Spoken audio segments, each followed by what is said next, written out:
ಈಗಾಗಲೇ ನಾವು ಸರ್ ಪ್ರೌಢಶಾಲೆಯನ್ನು ಮುಗಿಸ್ಕೊಂಡು BB ರಸ್ತೆಯಲ್ಲಿರುವಂತಹ ಸರ್ಕಾರಿ ಪ್ರೌಢಶಾಲೆ ಅಂದರೆ ಜೂನಿಯರ್ ಕಾಲೇಜ್ ವಿಭಾಗದಲ್ಲಿ ಏನಿದ್ದೀವಿ. ಇಲ್ಲಿ ಶಾಸಕರ ಟೆಸ್ಟ್ ಸೀರೀಸ್ ಯಾವ ರೀತಿ ನಡೀತಿದೆ, ಇಲ್ಲಿನ ವಿದ್ಯಾರ್ಥಿಗಳು ಏನು ಹೇಳ್ತಾರೆ, ಶಾಸಕರ ಕುರಿತು ಇಲ್ಲಿನ ಅಭಿಪ್ರಾಯ ಏನು, ಯಾವ ರೀತಿ ಅವರ ಟೆಸ್ಟ್ ಸೀರೀಸ್ ಇಂಪ್ರೂವ್ ಆಗ್ತಿದೆ ಅನ್ನೋದನ್ನು ವಿದ್ಯಾರ್ಥಿಗಳಿಂದ ಮಾಹಿತಿಯನ್ನು ಪಡ್ಕೊಳ್ಳೋಣ.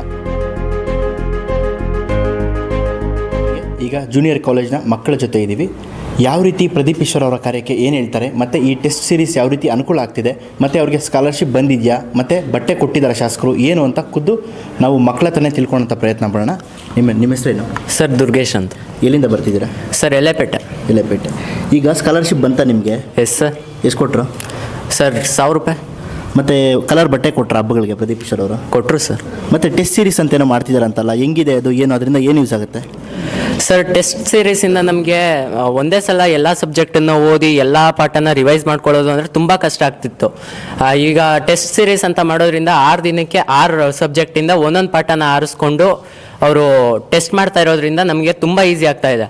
ಒಂದು ದಿನಕ್ಕೆ ಒಂದೇ ಪಾಠ ಓದ್ತಾ ಇದ್ದೀವಿ, ಅದು ಒಂದೇ ಸಬ್ಜೆಕ್ಟಲ್ಲಿ ಒಂದೇ ಪಾಠ ಓದ್ತಾ ಇರೋದ್ರಿಂದ ಯಾವಾಗಲೂ ಈಗ ಎಕ್ಸಾಂಪಲ್ಗೆ ಸರ್ ಅವರೆಲ್ಲ ಬಂದು ನಮಗೆ ರಿವೈಸ್ ಮಾಡಿಸ್ತಾ ಇದ್ದಾರೆ ಸರ್. ಈಗ ಇವತ್ತು ಇಂಗ್ಲೀಷ್ ಇರೋದ್ರಿಂದ ಇವತ್ತು ಇಂಗ್ಲೀಷ್ ಮಿಸ್ ಬಂದು ನಮಗೆ ರಿವೈಸ್ ಮಾಡಿಸ್ತಾ ಇದ್ರು. ಸೊ ಎಕ್ಸೈಟ್ಮೆಂಟ್ ಆಗುತ್ತೆ ಸರ್. 6 ದಿನದಲ್ಲಿ 6 ಸಬ್ಜೆಕ್ಟು 6 ಸಲ ಟೆಸ್ಟ್ ಬರೀಬೇಕು ಅಂದರೆ ಎಕ್ಸೈಟ್ಮೆಂಟ್ ಆಗುತ್ತೆ ಸರ್. ಈ ಸುತ್ತಿನ ಈ ಟೆಸ್ಟಲ್ಲಿ ಇಂಥ ಮಾರ್ಕ್ಸ್ ಬಂತು, ಮುಂದೆ ಎಷ್ಟು ತೆಗಿತೀನಿ ಅನ್ನೋವಂಥ ಒಂದು ಎಕ್ಸೈಟ್ಮೆಂಟ್ ಕೂಡ ಆಗ್ತಾಯಿದೆ ಸರ್. ಈಗ 6 ದಿನ 6 ಟೆಸ್ಟ್ ಇರುತ್ತೆ. ನಿಮಗೆ ಆಟ ಆಡೋದಕ್ಕಾಗಲಿ ಊರುಗಳಿಗೆ ಹೋಗೋದಾಗಲಿ ರಜನೂ ಸಿಗೋದಿಲ್ಲ. ಯಾಕಪ್ಪ ಹಿಂಗೆ ಮಾಡ್ತಿದ್ದಾರೆ, ಏನಪ್ಪ ಇಂಥ ಶಾಸಕರು ಬಂದುಬಿಟ್ರಲ್ಲಪ್ಪ ನಮಗೆ ಅಂತೇನ ಬೇಜಾರಾಗಿದೆಯಾ, ಇಲ್ಲ ಖುಷಿಪಟ್ಟು ನೀವು ಟೆಸ್ಟ್ ಬರೀತಿದ್ದೀರಾ ಅಂತ? ಸರ್ ಬೇಜಾರು ಮಾಡ್ಕೊಳ್ಳೋದು ಅಂಥದ್ದು ಏನೂ ಇಲ್ಲ ಸರ್. ಸರ್ ಅವರು ನಮ್ಮ ಒಳ್ಳೇದಕ್ಕೆ ಅಲ್ಲ ಸರ್ ಇದನ್ನೆಲ್ಲ ಮಾಡಿರೋದು. 10th ಕಷ್ಟ ಅಂತ ಹೇಳ್ಬಿಟ್ಟು ಮಕ್ಕಳ ಮನಸ್ಸಲ್ಲಿ ಭಯ ಕೂರಿಸೋದಕ್ಕಿಂತ ಅವ್ರಿಗೆ ಟೆಸ್ಟ್ ಕೊಟ್ಟು ಇನ್ನು ಅವ್ರನ್ನ ಮುಂದೆ ಓದಿಸೋದ್ರ ಬಗ್ಗೆ ಯೋಚನೆ ಮಾಡಿದ್ರಲ್ಲ ಸರ್, ಥ್ಯಾಂಕ್ಸ್ ಹೇಳಬೇಕು ಸರ್. ಸರ್ಕಾರಿ ಶಾಲೆ ಅಂದರೆ ಫಲಿತಾಂಶದಲ್ಲಿ ಯಾವತ್ತೇ ಆದರೂ ಹಿಂದೆ ಇರ್ತಾ ಇತ್ತು. ಈ ಬಾರಿ ಒಂದು ಕ್ರಾಂತಿ ಉಂಟಾಗಿರೋದ್ರಿಂದ ಎಷ್ಟೆಷ್ಟು ಮಾರ್ಕ್ಸ್ ತೆಗೆಯೋ ನಿರೀಕ್ಷೆ ಇದೆ ನಿಮಗೆ ಅಂತ? ಸರ್ 99% ತೆಗಿತೀನಿ ಸರ್. ಎಷ್ಟು ನಿಮ್ಮ ಸ್ಕೋರಿಂಗ್ ರೇಟ್ ಏನಿದೆ? ಸರ್ ಸದ್ಯಕ್ಕೆ 80 ಇದೆ. ಇನ್ನಷ್ಟು ವಿದ್ಯಾರ್ಥಿಗಳನ್ನ ಮಾತಾಡಿಸ್ತಾ ಹೋಗ್ತೀನಿ. ಅವರ ಏನು ಹೇಳ್ತಾರೆ, ಅವರು ಶಾಸಕರ ಕಾರ್ಯಕ್ಕೆ ಏನು ಹೇಳ್ತಾರೆ, ಅವ್ರಿಗೆ ಕಷ್ಟ ಆಗ್ತಿದೆಯಾ ಈ ಟೆಸ್ಟ್ ಸೀರೀಸು, ಯಾವ ರೀತಿ ಅನುಕೂಲ ಆಗ್ತಿದೆ ಅಂತ ಕೇಳೋಣ ಬನ್ನಿ. ಎಲ್ಲಿಂದ ಬರ್ತಿದ್ದೀರಾ, ಏನು ನಿಮ್ಮ ಹೆಸರು?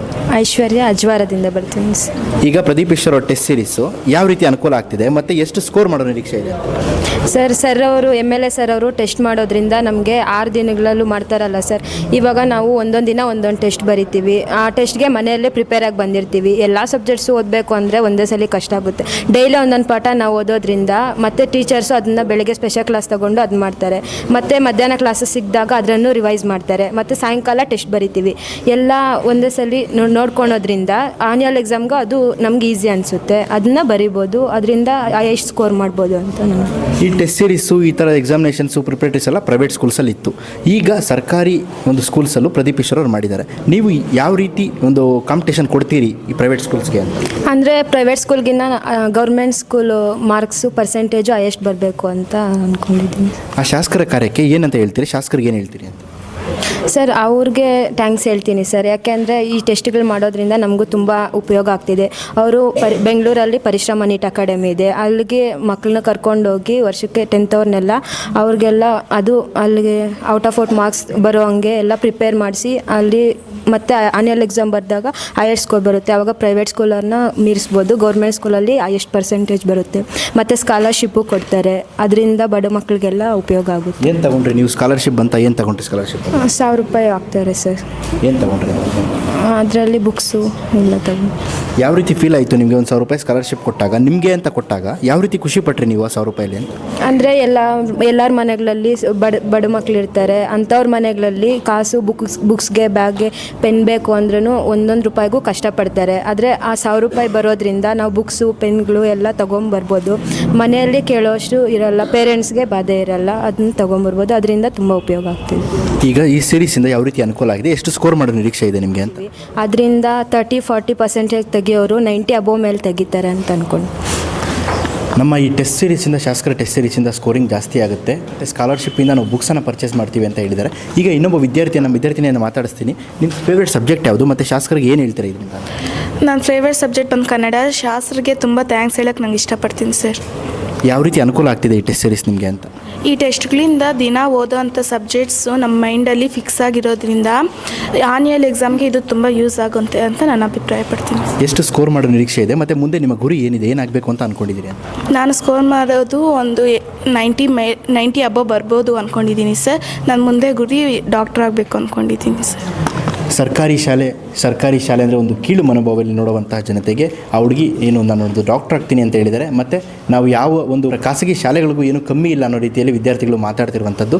ಈಗ ಇನ್ನೊಬ್ಬ ವಿದ್ಯಾರ್ಥಿಯನ್ನು ಮಾತಾಡಿಸ್ತೀನಿ, ಅವ್ರು ಏನು ಹೇಳ್ತಾರೆ ಅಂತ ಕೇಳೋಣ. ಏನು ಹೇಳ್ತೀರಿ ಈ ನೀವು ಒಂದು ಶಾಸಕರ ಕಾರ್ಯಕ್ಕೆ?